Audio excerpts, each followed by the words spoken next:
Isang magandang Huwebes ng gabi ang pagbati namin sa inyo. Welcome po sa ating programa Dr. Love Radio Show hanggang alas 11:30. It's a Thursday, December 19. That means 6 na araw na lang ang ating hinihintay at madidinig na natin ng tawa at bungis-ngis ng mamang malaking tiyan.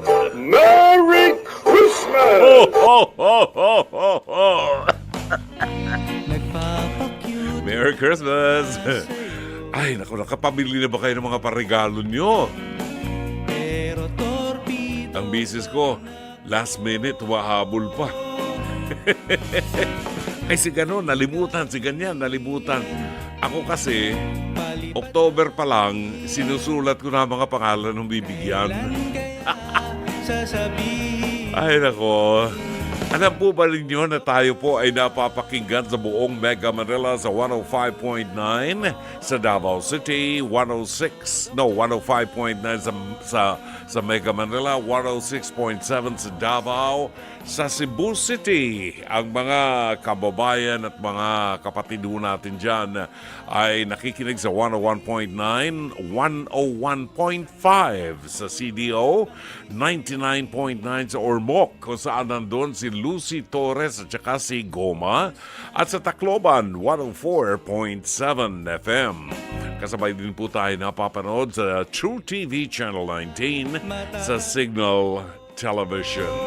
Siyempre huwag niyong kakalimutan, Huwag po nating kalimutan mag-subscribe sa ating mga social media accounts at sa ating pong YouTube channel. Hanapin lamang po ninyo ang @TrueNetworkPH. @TrueNetworkPH. Pagbabalik natin, iatid natin sa inyo ang mahabang ebanghelyo para sa araw na ito. Sisimulan natin ngayong gabi, matatapos bukas ng madaling araw. Gospel pa lang yan. Pagkain pang-spiritual. Mga salita ng Diyos na nag-iiwan ng pag-asa, kapanatagan at kapayapaan. Pagkain pang-spiritual. Hango sa bagong tipan ng banal na aklat. Pagkain pang-spiritual.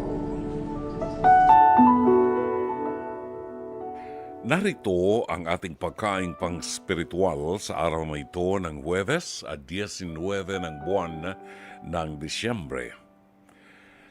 Ang ebanghelyo sa araw na ito ay tumatalakay sa pagsilang ni Juan na tagapagbautismo at nagbibigay diin sa dakilang pag-ibig ng Diyos sa tao at nagpapahayag na walang imposible sa Diyos. Ang mabuting balita ay matatagpuan sa unang kabanata ng Ebanghelyo sang-ayon kay San Lucas, talata 5 hanggang 25. Noong panahong si Herodes ang hari ng Judea, may isang paring Hudyo na kabilang sa pangkat ni Abias na ang pangalay Zacarias. Ang kanyang asawang si Elizabeth ay mula naman sa angkan ni Aaron. Kapwa sila kalugod-lugod sa paningin ng Diyos at namumuhay ng tapat sa mga utos at tuntunin ng Panginoon. Wala silang anak dahil baog si Elizabeth at kapwa sila matanda na.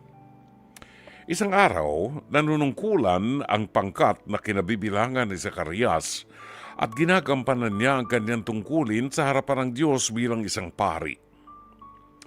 Nang sila'y magpalabunutan, ayon sa kaugalian ng mga paring Hudyo, siya ang napiling magsunog ng insenso. Pumasok siya sa templo ng Panginoon sa oras ng pagsusunog ng insenso, habang nagkakatipon naman sa labas ang mga tao at nananalangin. Nagpakita sa kanya doon ang isang anghel ng Panginoon na nakatayo sa gawing kanan ng altar na sunugan ng insenso, na sindak si Zacarias. At natakot nang makita niya ito. Ngunit sinabi ng anghel sa kanya, "Huwag kang matakot, Zacarias. Dininig ng Diyos ang iyong panalangin. Ang iyong asawang si Elizabeth ay magkakaanak ng isang lalaki at Juan ang ipapangalan mo sa bata. Ikaw ay matutuwa at magiging maligaya. Marami ang magagalak sa kanyang pagsilang sapagkat siya ay magiging dakila sa paningin ng Panginoon. Hindi siya dapat uminom ng alak o anumang inuming nakalalasing. Sa sinapupunan pa lamang ng kanyang ina ay mapupuspos na siya ng Espiritu Santo. Sa pamagitan niya ay maraming Israelita ang magbabalik loob sa kanilang Panginoong Diyos.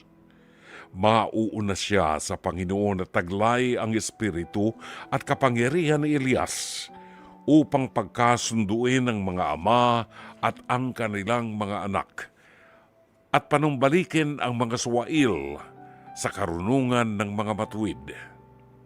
Sa gayon, ipaghahanda niya ng isang bayan ng Panginoon.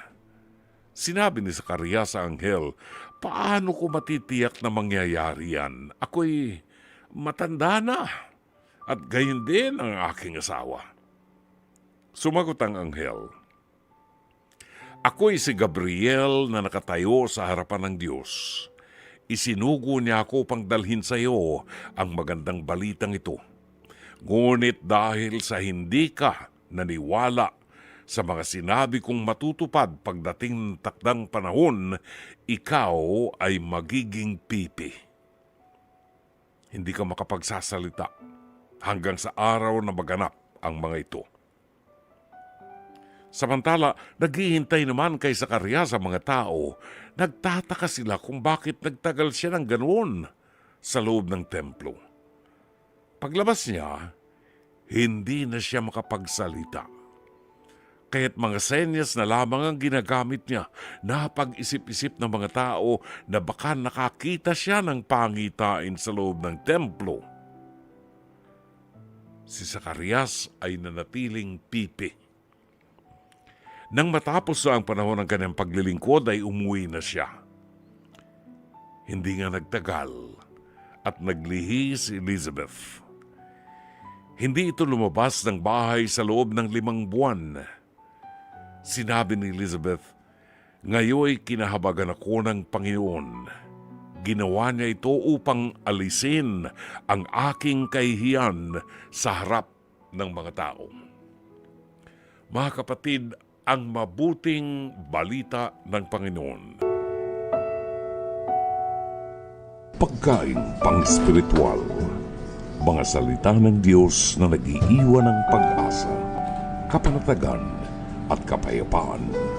Pagkaing pang-spiritual. Hango sa bagong tipan ng banal na aklat. Pagkaing pang-spiritual. So, ang aral ng Ebanghelyo, wag ho tayong mawawala ng pag-asa, magtiwala lamang tayo sa Diyos. Nothing is impossible with God. 9 minuto bago mag-alas 10 ng gabi at sa bahaging ito ng ating palatuntunan, ihahatid ho namin sa inyo ang ating episode ngayong gabi sa ating Pest to Pest, Hirit ni Dr. Love. Ang programang Face-to-Face Harapan kung saan po hinugot natin ang bahaging ito ay sumasa inyo mula Lunes hanggang Biyernes alas 4 ng hapon hanggang alas 5 ng hapon sa TV5 sa panguna po ng batikang broadcast journalist na si Corina Sanchez Rojas. Hindi ho pa iiwan ang tatlong tagapayo, ang harapang tagapayo si Attorney Lorna Kapunan, Dr. Camille Garcia at ang inyong lingkod, Brother June Banaag ng programang Dr. Love dito po sa 105.9 True FM. Pwede rin po kayong tumawag sa ating programa kung sakaling meron po kayong opinyon na gusto po ninyong ipahayag. Pwede kayong magpadala ng mensahe sa ating Facebook Messenger, mag-comment sa ating live stream, or pwede kayong tumawag sa 8689-3289 at 8689-3290. Narito po ang ating episode ng Pest to Pest, Hirit ni Dr. Love, pinamagatang You Are One Silver Line. Panoorin ho natin. Okay, so, eto na ngayon. Ang kanilang pinag-aawayan ay silver daw na nangitim. Pero, ang alam ko, ang silver ay talagang nangingitim. Yes. Ayon. Tingnan natin kung saan sasanga-sanga ang kwentong ito. O eto na, hindi siya makamove on sa ginawang panloloko daw sa kanya ng taong pinagkatiwalaan niya. Cheryl, humarap ka na.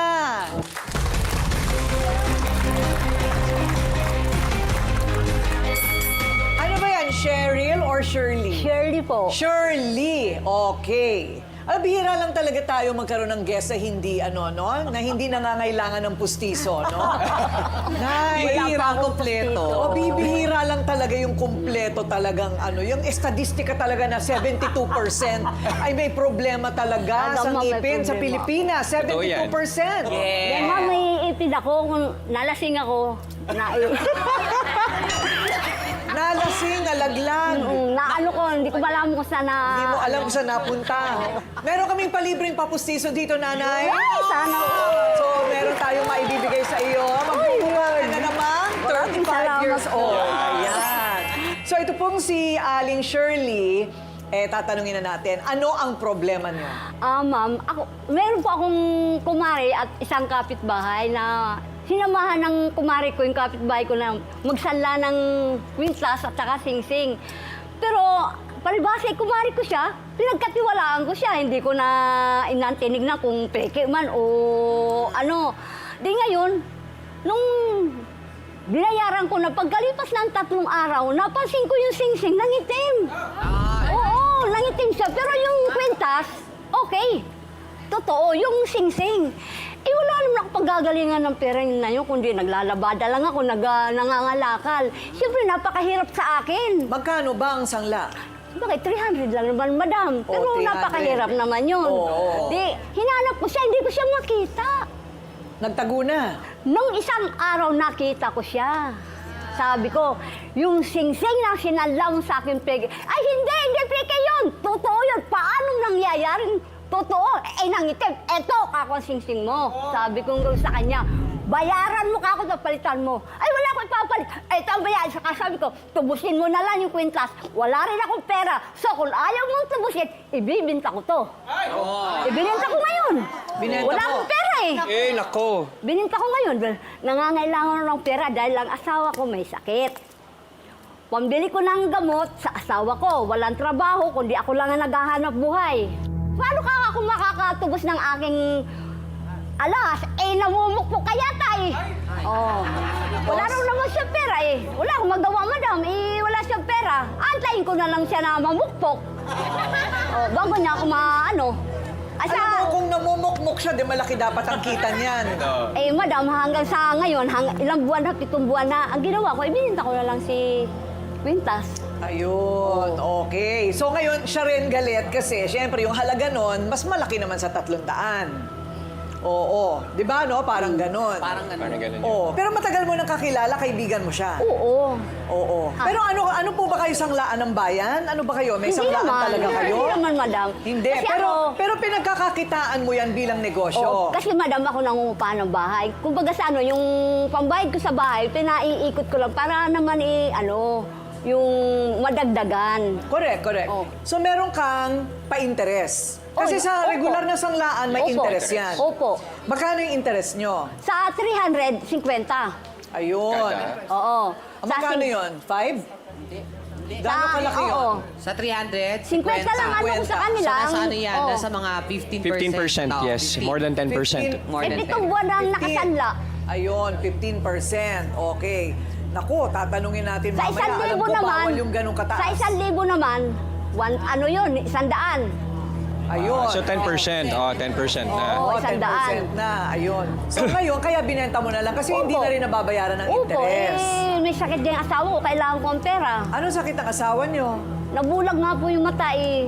Diabetes. Upo. Ayun ang problema, diabetes. Kaya ako na lang naghahanap buhay. Isa pa, wala akong anak. Pero itong inyong sanglaan, may mga dokumento. Kasi sa Wala actual po. na sanglaan, merong mga kasulatan. Yes. Kung magkano dapat, Wala po. kailan, Parang, tubos, tiwala na lang, tiwala. tiwala. Tiwala lang po. Okay. So ngayon na sinisingil ninyo, siya pagalit. Opo, nagagalit ba? Sabi ka, pinag-ano ba yun? interesan ko rin yung alas. Ano? Interesan ko yung alas mo. Ano ba yung gano'n ba kamahal yung alas mo? Yung isa, peke. Ayun, okay. Masama ang kanyang loob dahil pinagbibintangan siyang nagsangla ng pekeng singsing at kwintas. Gina, humarap ka na.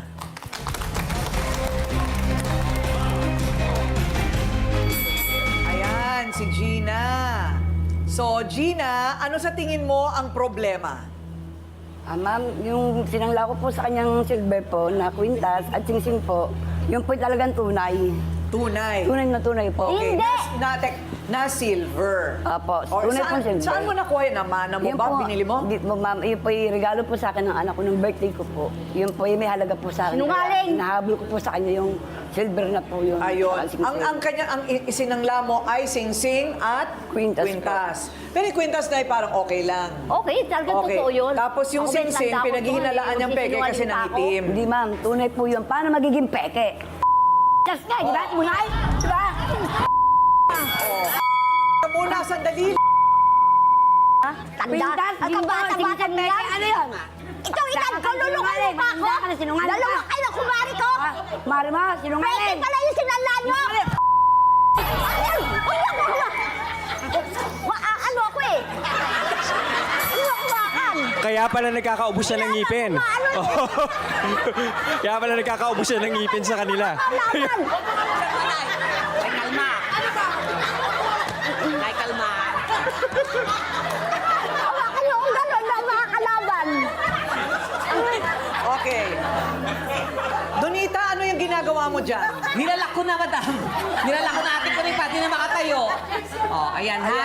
Nakalak na Okay. tayo. Nay. Okay. Nay, kalma na ha. Nay. O, teka muna. Meron tayong resolusyon dito kung kayo'y tatahimik pareho. Meron ako sasabihin sa'yo, Nay, ha? O, meron ako sasabihin sa'yo. Ano? Okay ka na? Oo. Okay ka na? Hindi na kailangan ng bouncer? Kulang ang 2 tao sa inyo. Nay, alam ko ang alahas. Kasi bumibili din ako niyan. Opo. Ang tunay na silver po, ang tunay, ay nangingitim. Yes. Nanay, nangingitim po talaga ang tunay na silver. Kaya merong tinatawag na silver polish. Iba ang silver sa ginto. Kaya ang ginto ay mas mahalaga ang presyo, yan ang hindi nangingitim. Pero ang tunay na silver ay nangingitim at mayat maya, kailangan mo siyang linisan. Ayun. Ito ngayon ang nagiging problema, Nay, na gustong maghanap buhay ng marangal pero walang training doon sa pinasok na negosyo. Ang karaniwan sa mga pawn shop, ang pagkakaalam ko, may mga ano yan, pangkilatis. Kung tunay ang ginto, ang diamond, ang kung ano-anong bato, silver, kinikilo yan. May kiluhan pa yan. At may presyo sa bawat kilo sa totoong pawn shop. O, so ang problema, usapang magkaibigan lang, usapang magkapitbahay. Ayun, kaya dahil walang training si Aling Shirley sa kanyang baka akala po ninyo ay peke. Pero ito yung peke talaga din ay nangingitim din. Okay, paano ngayon natin malalaman kung yun ay totoong silver or pekeng silver kasi pareho yang nangingitim. Yun. So, ikaw naman, bakit mo ba kinailangang isangla ang kwintas at Walang-wala saka po, walang-wala talaga. Wala rin mga pangkain. wala nang pagkain? Wala Ilan nang ang anak mo? 14 po. Ay! 14? Opo. 14? Opo. Bakit umabot ng 14? 4 po ang tatay nila. 4 ang tatay. So, tigilan kada asawa. Sa una po, 6. Sa pangalawa, 4. Sa pangatlo, 2. Pang-apat, 2 rin. Kaya naging 14 po. So ngayon, iniwan lahat ng anak mo sa'yo. Walang natirang lalaki. Apo. So anong pinagkakakitaan mo para mabuhay ang mga anak mo? Sideline lang po. Kung ano lang. Sideline. O ano yung sinasabi ano naman yung sinasabi ni Aling Shirley na nagbebenta ka ng sarili mong katawan? O bakit? Kung nagbebenta ko ng katawan. Oo. O, Kahit diba? na matanda na magkita ka Maganda ka katawan. itsura mo. Hindi naman ang flawless. Ay, Bata lang mukha mo. Bata Tanda lang mukha mukha ko. ko. Ay, Pero tingnan mo maglandalan naman yung tayo. katawan ko, Kung sino sa matanda katawan sa mo. atin. Oo. Ha. Paano hindi Mukha mo mabibili lang ng lalaki? bata. Ikaw wala nang bibisi. Matanda ka, nagurangis ka. Makunat ka na sa balalekoy. Okay, pero eto pala, idadagdag ko lang maliban dito sa sinasabing nagbebenta siya ng kanyang sariling katawan para kumita. Yung silver, balikan natin ang silver. Yung tunay na silver, nangingitim po. Yung hindi tunay na silver, nangingitim din. Hindi porket hindi nangingitim ay silver. Kasi yung stainless steel, kung yan ay hindi tunay na silver, stainless yan, hindi yan nangingitim. Madam, ano lang po ako yung quintas, pinatingnan ko po sa pawn shop, totoo. Pero yung sing-sing, talagang hindi. Pinatingnan Oo, ko sa talaga. pawn shop. Dalawa po silang nagsanla yung kumari ko. Inamin sa akin ng kumari ko peke talaga yung sing-sing.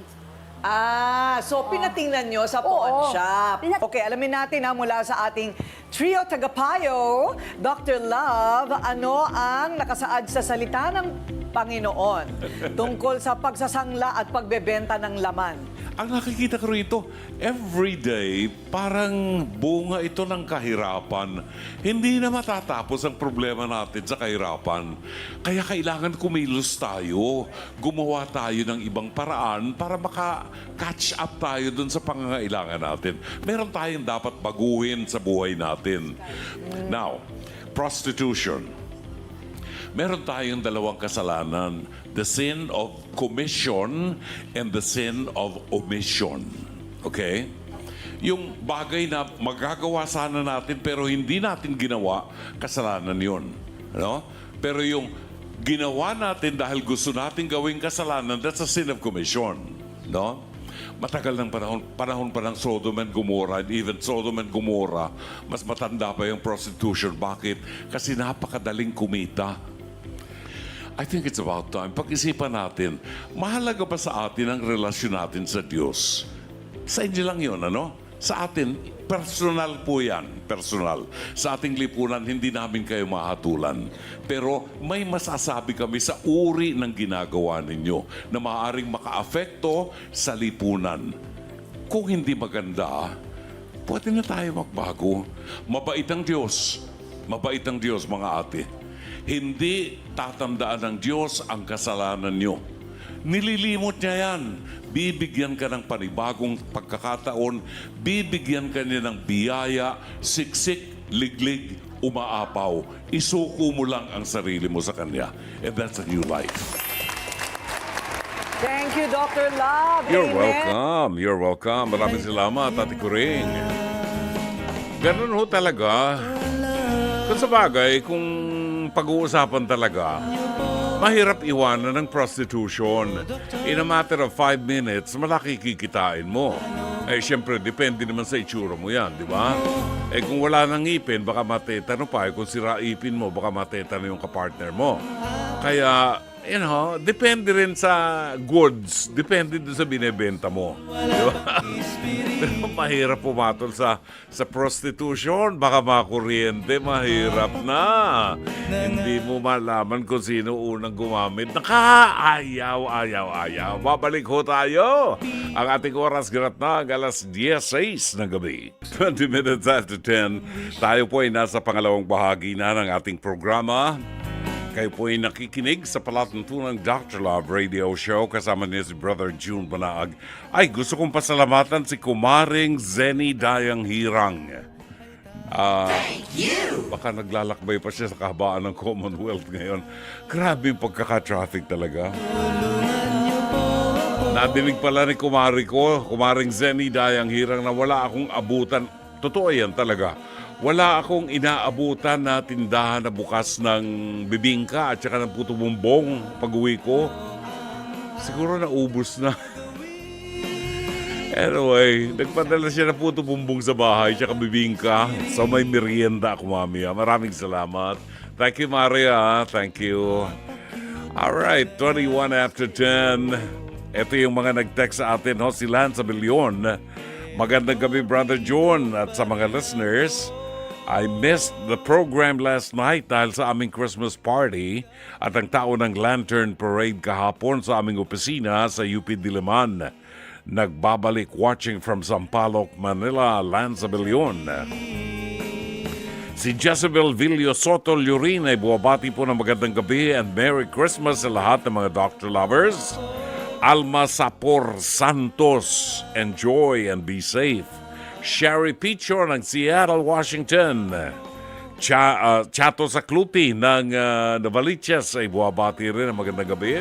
Nagpapa-shout out ang kaibigan natin si Marvin Zandro Riabad na nagpapacheck ng attendance at ngayon daw ay nasa kahabaan ng NLEX at traffic pagkatapos pong makalampas sa Bukawi hanggang sa May Kawayan area northbound. Itong oras na ito, may traffic pa rin. Maria Luisa Cacnio, magandang gabi at happy listening. Engineer Mercy Santos ng Pasig City, good evening and happy listening to you, my friend. Angelita Banataw ng Pateros, Ambo Estrella, guwapong gabi, Dr. Love. Listening always and watching from Paranaque. Merry Christmas to you. Salamat po. Cecil Torres, good evening and happy listening.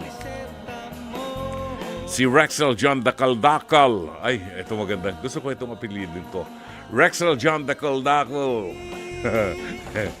Rexel John Dakaldakal.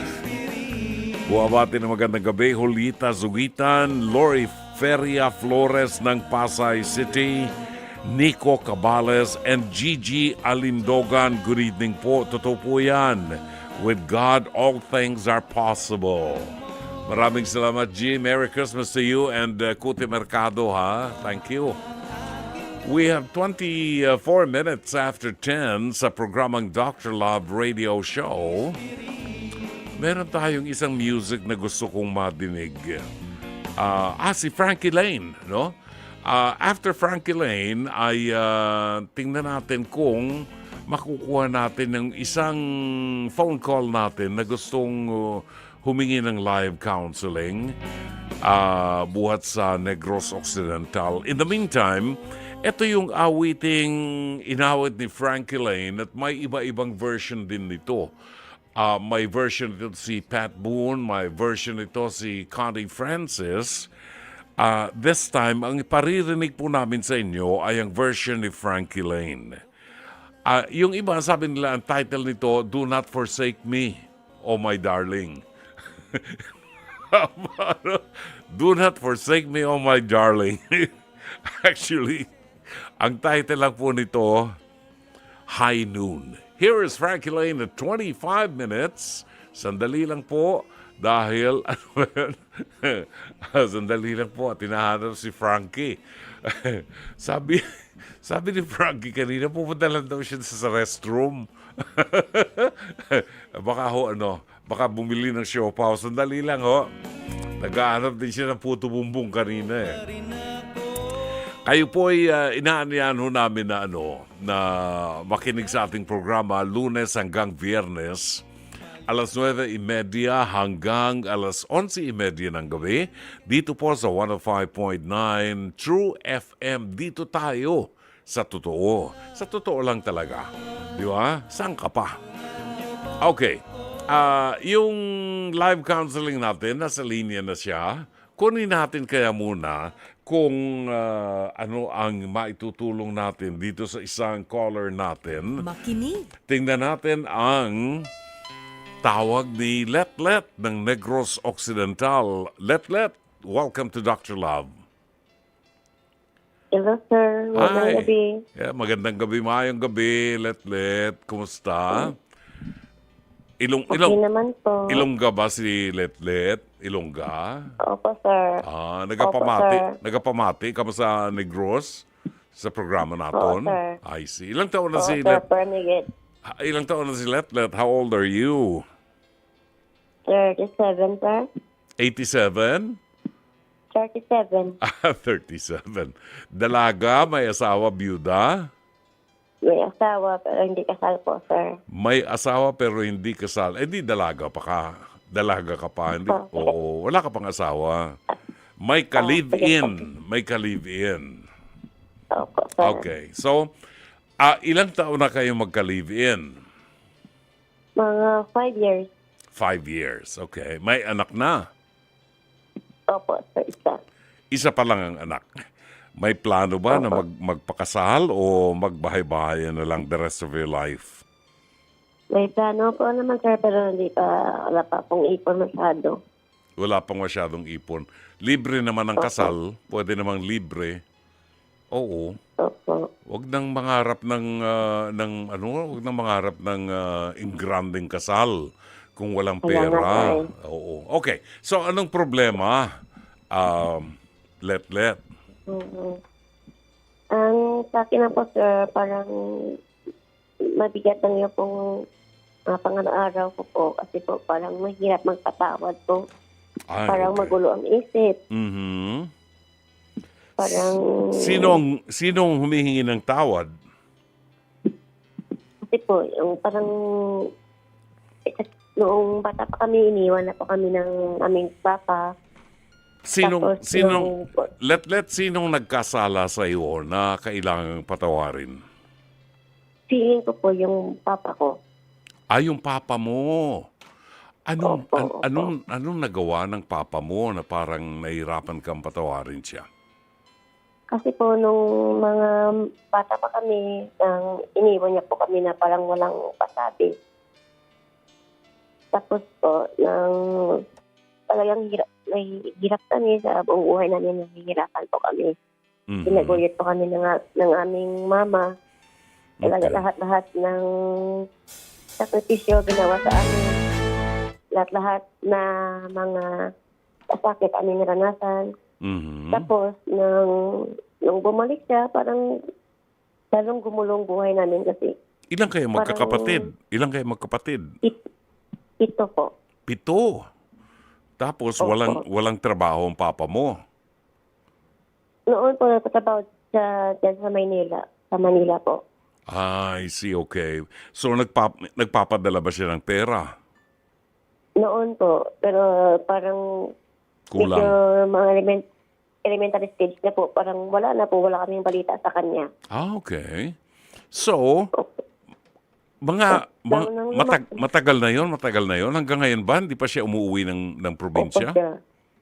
Nakauwi na po siya po, sir. Pero parang hindi siya nakintindihan ng mama ko po, sir. Lagi sila nang bumalik siya, lagi siya nag-aaway. Mhm. Nagsisihan sa buhay. Mhm. Parang nagkasakitan ng mga salita. Parang So, hindi namin matanggap na gano'n ang pagbalik niya. mas minabuti pa siguro ng tatay mo na umalis na lang, lumayo na lang siya. At sa mama mo, mas gusto pa niya yung ganyan kasi mas tahimik, walang away. Opo. Okay. Parang pagbalik niya, parang sinisisi niyang mama ko na para daw lumayo yung loob namin sa kanya kasi daw yung mama ko parang sinisiraan daw siya. Hindi naman lahat ng totoo ang mga sinasabi niya. Parang iba lang. Oo. May Parang binabaliktad niya ang ginagawa niya. Binabaliktad niya mga ginagawa niya sa nanay ko. Sa palagay mo ba meron siyang ibang kinakasama? Siguro po kasi may mga sabi-sabi sa amin, may nakakakita. Oo. Pero kami hindi namin nakikita po. Hindi naman siya totally na inaako niya yung kasalanan niya kasi parang sinisisi niya lang po sa nanay namin na Mhm. lahat ng mali. So sa nakikita namin, wala namang ginawang mali yung nanay namin kasi alam naman namin na Oo, tsaka nag-isip siya, mabuhay kami. At saka ang dami niyong Paano kami magkakapatid. mabuhay? Ang dami niyong magkakapatid Opo. para suportahan ng nanay mo. Opo. Eh, hindi yung natin- nanay ko po, nagkatulong, naglalaba. Oo. Tapos sakitin pa po. Tapos? Sakitin pa po ako, lahat-lahat ng gobyerno, pinupuntahan niya. Wala kami nakikitang mali na ginawa ng nanay namin. Siyempre. Oo. Wala namang regular na pinapadalang pera ang papa mo. Opo, parang kinalimutan niyo na lang po kami ng bigla. I see. Walang balita. So mga ilang taon Kahit ilang taon na ito mga nangyaring ito? Ilang taon na siyang hindi umuwi sa inyo? tagal na sir. Nung ako bata pa, siguro mga, pag-aalala ko, 6 pa lang ako, 7. Oh yeah, so Tapos- mahigit 20 years na hindi siya umuwi. Opo. Pag umuwi niya, parang iba siyang ugali niya, parang naninisi siya, nagsasabi ng mga masasakit na salita. Parang ganun, Oo. sir. But every now and then, umuwi pa ba siya sa probinsya? Ngayon hindi na po kasi hindi na siya namin gustong makita. Parang ayaw namin siya makasama. I see, okay. So, anong tanong mo sa akin, Let? Sabi ko pa, sir, paano pa, sir, parang mabigat yung puso ko, parang yung mabigat yung aming pamumuhay, parang hirap magpatawad sa kanya, parang bawat Christmas po, parang may kulang sa buhay namin po. Oo. Well, may kulang talaga kasi wala yung tatay, di ba? Kulang ang pamilya, pero 7 kayong magkakapatid, di ba? Opo. Ikaw ba ang panganay? Hindi po, pang-5 po ako. Pang-5 ka, ibig sabihin merong mas matanda pa sa'yo. Opo. Yung mga mas kuya matanda, yung mga mas matanda sa iyo, may mga asawa na ba sila? May pamilya na? Meron po, sir. Okay. So ilan pa ang walang pamilya? Yung, parang kabilahat, may mga anak na, pero ibang walang mga asawa din. Hindi, ilan pa sa mga kapatid mo ang walang asawa? Walang lahat asawa po, sir. Meron 3. 3. Okay. So yung 3 yan, 3 kayong magkakapatid, may trabaho ba kayo? Yung iba kong kapatid nakapagtapos ng pag-aaral, yung 2, yung iba nakapag-asawa na may trabaho din naman sila. Okay. Ang nanay mo, ilang taon na? Si mama mo, ilang taon na? Ngayon po, 64. 64. Siguro dapat magpahinga na si mama, ano? Opo. Okay. Opo. So, ang tanong mo, nahihirapan ka dahil parang kulang ang pamilya nyo at parang Opo. napakahirap magpatawad. Okay? Opo. Alright. So, Let, alam mo, 2 klase ang pagpapatawad. Merong pagpapatawad na ibinibigay doon sa mga tao na humingi ng patawad. Yung na-realize Opo. nila na nagkamali sila, nagkasala sila sa mga anak, sa asawa, at nagsisisi, humihingi ng tawad. Opo. At ito ay yung mga taong mas madaling patawarin kasi kinikilala nila yung kasalanan nila, no? At gusto nilang magbago. Merong mga tao naman na katulad ng papa mo na binaliwala na kayo. Tinalikuran na lang yung responsibilidad sa inyo. Parang wala na lang. Yung mga anak niya, yung pamilya niya, pinabayaan na lang, hindi na nakikita. At ito, medyo mas mahirap patawarin ito kasi alam mong hindi nagsisisi. Di ba? Opo. Now, ang sa akin ay ganito. Meron tayong pagpapatawad na ginagawa, Let. Meron tayong pagpapatawad na ginagawa kahit hindi humihingi ng tawad sa atin yung nagkasala. Naintindihan mo ako? Opo, sir. Ang papa mo hindi humihingi ng patawad sa iyo, pero maaari natin siyang patawarin for some reason. Ito ang mga dahilan kung bakit kailangan tayong magpatawad. Una, Opo, sir. mabigat para sa atin na hindi magpatawad at laging namumroblema dahilan doon sa ginagawa ng taong ito, kagaya ng papa mo, di ba? Now, ang papa mo is not even worried about you. Hindi siya nag-aalala tungkol sa pamilya niya. Maybe mas masaya siya ngayon kung saan man siya nandun, di ba? So, Nagtatry naman po siya, sir, na mag-kausapin kami. Kaya lang, sir, ang pagkakausapin niya kami, binabalik niya pa yung dati na mga dating mga istorya na Right. kwenta. oo. Kaya nga, mas mabuti pa hindi na kayo nag-uusap. Kasi tuwing mag-uusap kayo, problema pa ang nangyayari. Sumasama pa ang loob mo. Di ba? Opo, sir. Ang sa Opo, akin, sir. ganito ang dapat mong gawin. Let. Magdasal ka, ha? Magdasal ka. Makapag-usap ka sa Diyos at sabihin mo sa Kanya, pinatatawad mo lahat ng ginawang masama ng papa mo sa iyo at sa iyong pamilya, sa iyong mama. Lahat ng ginawa niya, pinatatawad mo na dahil gusto mo na magkaroon ka ng kapayapaan sa puso mo. Opo. Gusto mo na magkaroon ng kapayapaan sa bahay ninyo. Hindi kasi magkakaroon ng kapayapaan, Let, hanggang hindi ka nagpapatawad. Whether deserve niya na patawarin siya o hindi, it doesn't matter. Hindi importante yun. Ang importante, pinatawad mo siya para maalis yung bigat na nandoon sa kalooban mo. Hanggang hindi ka nagpapatawad at nandoon yung galit sa'yo, magkakasakit ka. Magkakasakit ka. At hindi magiging maganda ang takbo ng buhay, nawawala ang blessing ng Panginoon sa inyo kasi merong hatred, merong anger, may galit. Okay? Naintindihan mo, Letlet? Okay. So, ngayong gabi, pag-isipan mo, magdasal ka, sabihin mo, Lord, malapit ng birthday mo. Magpapasko na. Nakasanayan namin na sana maganda, nandiyan ang papa ko, nandiyan ang mama ko, nandiyan kami magkakapatid. Pero mas gusto ng papa ko na, doon na lang siya sa malayo at baliwala na lang kami. So ibibigay na lang namin sa kanya kung anong gusto niya para wala ng gulo, para wala ng samaan ng loob. Kasi wala namang interes si papa na magkaisa pa ang pamilya. So, ngayong gabi, Lord, gusto ko alisin lahat ng galit. Itataas ko sa iyo. Bahala ka na sa kanya. Basbasan mo siya and everything. Kung anong kailangan niya, sana ay matanggap niya buhat sa iyo.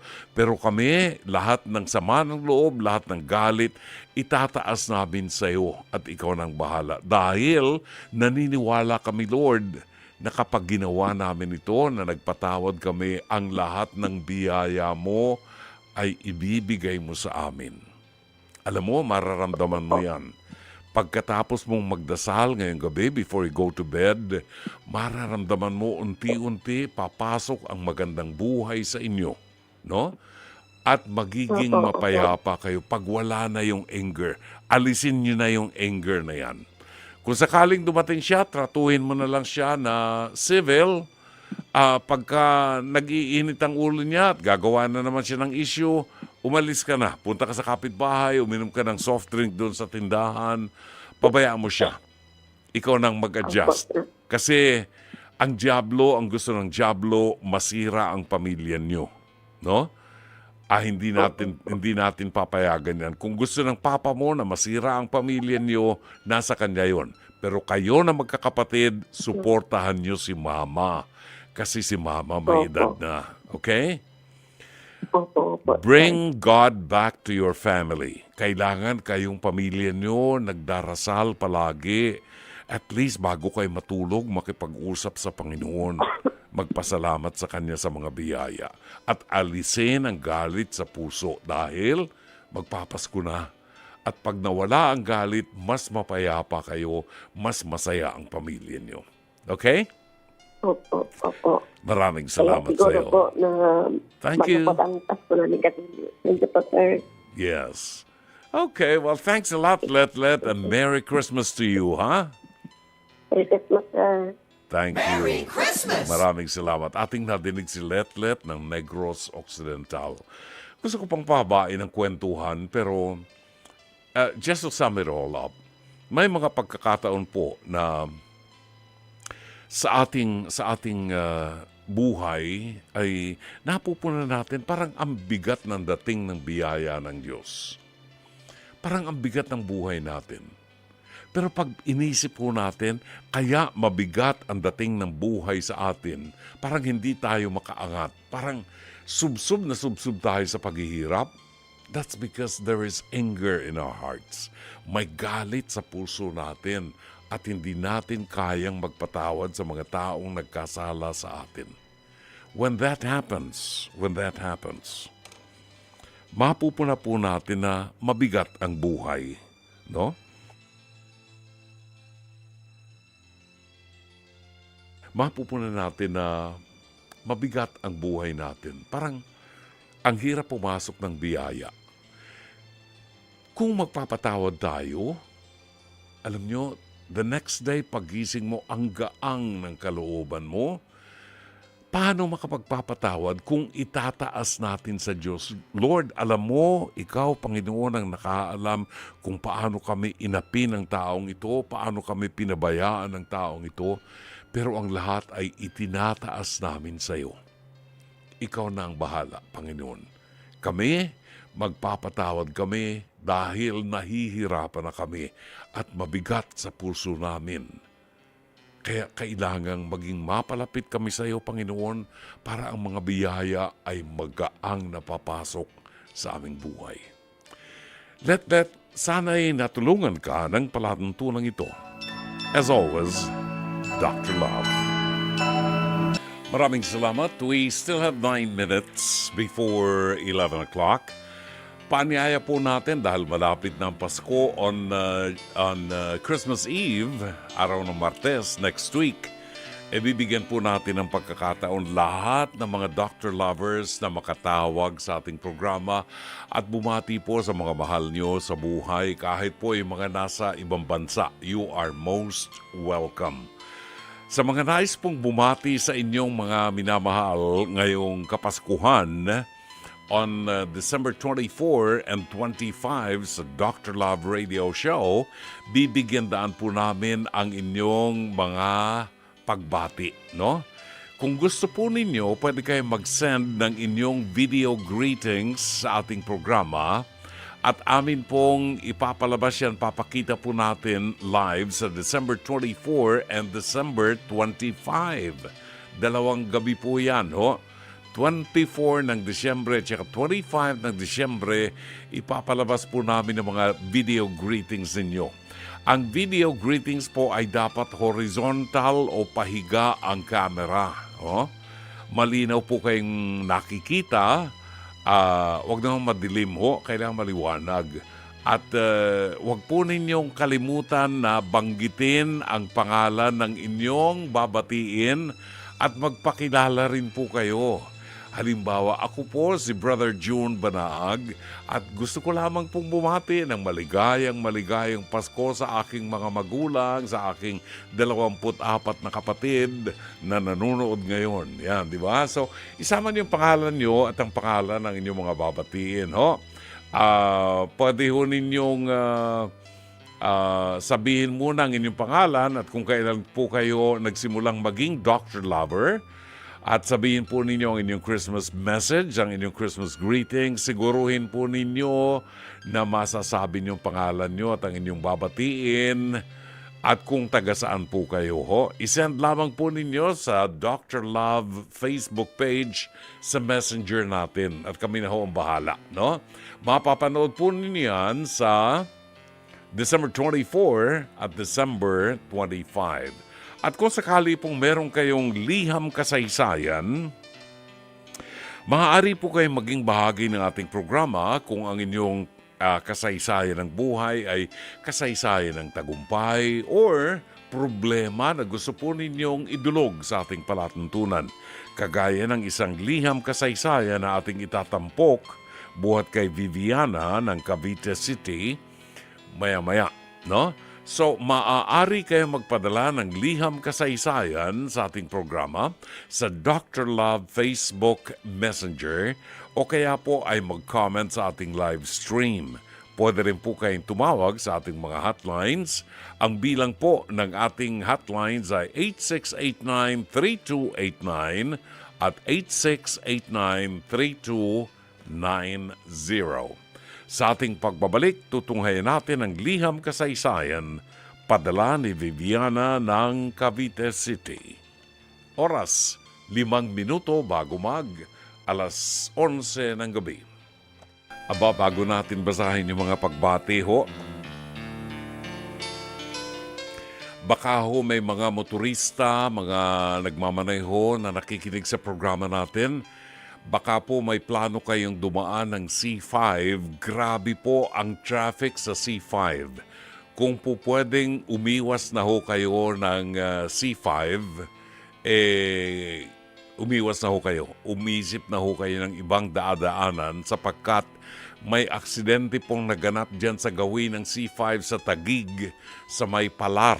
No? May isang kotseng Avanza na nahulog po doon sa may yung pababa doon sa yung exit sa Palar exit. Nahulog yung yung isang Avanza na sasakyan. Sang-ayon initially sa balita, maaaring nabunggo daw ng isang truck. Ito ang oras ng labasan ng mga truck, kaya hindi ako dumadaan ng C5 pagkagaling dito. Napakahaba po ng traffic sa C5. Iwasan na po ninyo kung meron kayong alternative route.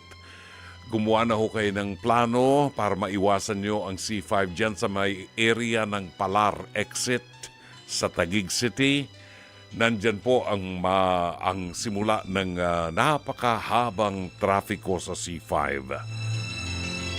11:05, maraming salamat po kay Lina Ho. Sabi ni Lina Ho ng Plaridel, Bulacan. Yes, true. Tama ka, Brother John. True FM. Si Dr. Love ka nga, ganda ng payo mo. I salute you, Brother John, watching from Plaridel, Bulacan. True radio talaga, oo. Kay Evelyn Fortunado, magandang gabi, Dr. Love from Real, Quezon. And si Nicole Sueño ay nagpapacheck din ng attendance. Wabati din po ng magandang gabi, si Nicole Sueño. Lina Ho, nagbabalik. Good evening and Feliz Navidad, Brother John, watching your program, Dr. Love Radio Show from Plaridel, Bulacan. Kaibigan natin si Alani Hungko ng Kuwait ay nakatutok din sa atin. Judith Vicente ng North Caloocan. Mercy Alarcon ng Laguna. Maraming salamat po sa inyo. Alice David Ikay. Shout out po, Dr. Love from United Kingdom. Now in holiday at Sharm El Sheikh, Egypt. Ay, nandyan kayo? Diyan kayo nagpunta sa Sharm El Sheikh? Ba't kayo dyan nagpunta?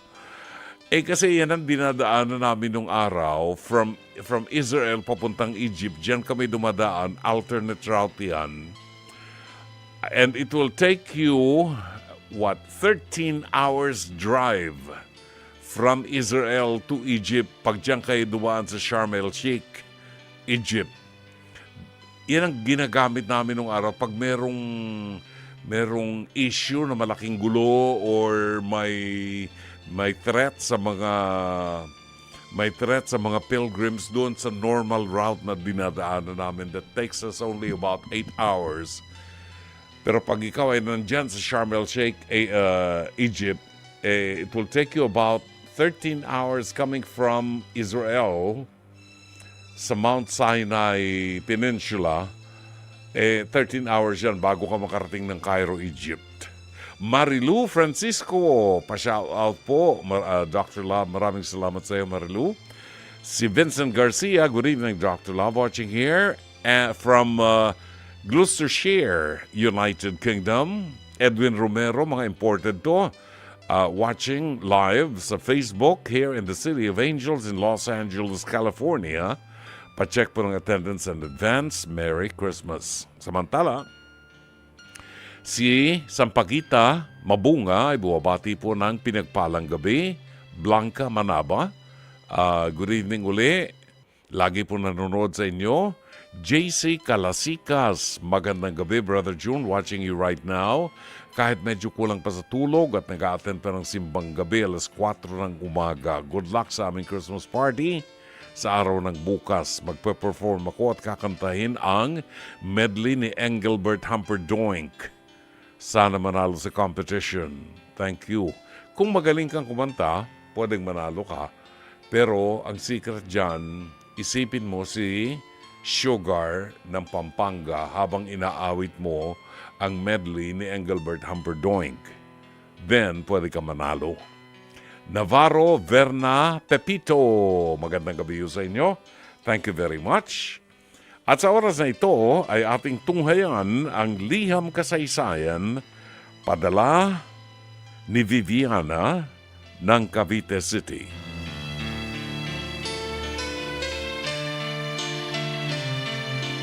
Dear Dr. Love, good evening po sa inyo at sa inyong mga tagapakinig. Itago niyo lamang po ako sa pangalang Viviana, 28 years old po, at mula sa Cavite. Merry Christmas nga po pala sa inyo dyan, sa inyong himpilan. Dr. Love, gusto ko lang po sanang ilapit sa inyo ang problemang kinakaharap namin ng karelasyon ko. 3 taon na po kami ng boyfriend ko at maayos naman po ang tinakbo ng aming relasyon until may sinend sa aking mga pictures ang kaibigan ko.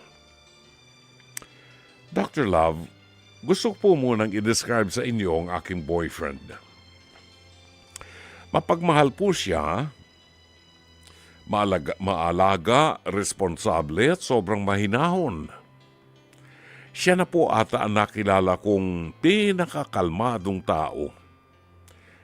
Nung makilala ko siya, isa sa mga nagustuhan ko ay ang pagiging gentle niya. Meron na kaming pinagtatalunan, grabe, ang hinahon pa rin niyang magsalita. Minsan tuloy, marinig ko lang ang tono ng paliwanag niya, kumakalma at nawawala na agad ang galit ko.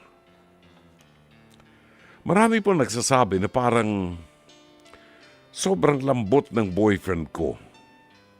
Pero sobrang lambot? Anong ibig sabihin noon, Jen? Marami pong nagsasabi na parang sobrang lambot ang boyfriend ko. Pero Dr. Love, alam ko sa sarili ko, kilala kong boyfriend ko, gentle lang talaga siya. Pero kasi ang ipinipilit sa akin ng mga tao sa paligid ko ay silahis o bakla ang boyfriend ko. Parang paminta, ganun. Parang pamin. Never po akong naniwala dito. At minsan nga po, ako pa ang napapaaway kasi never siyang may ginawa para magpaliwanag o idepensa ang sarili niya. Ang madalas niya lang sabihin sa akin, hindi niya raw kailangang ipaliwanag ang sarili niya sa iba. Ang mahalaga lang daw sa kanya ay naniniwala ako sa kanya. So to cut a story short, hinayaan ko na lamang na kaming dalawa, hinayaan na lang naming dalawa ang sinasabi ng ibang tao. Pero Dr. Love, nito lang pong September, may sinend sa akin ng kaibigan ko, mga pictures. Pictures lang, pero parang sinira nito ang buong buhay ko. Dr. Love, ang nasa picture ay ang boyfriend ko. At ang masakit nito, may kasama siyang lalaki. Dr. Love, hindi ko pa rin matanggap. Gusto kong magmura.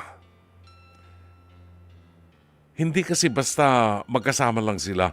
Nakahiga sila at sa kama at mahigpit ang yakap na tila nakahubad at mahimbing ang kanilang tulog.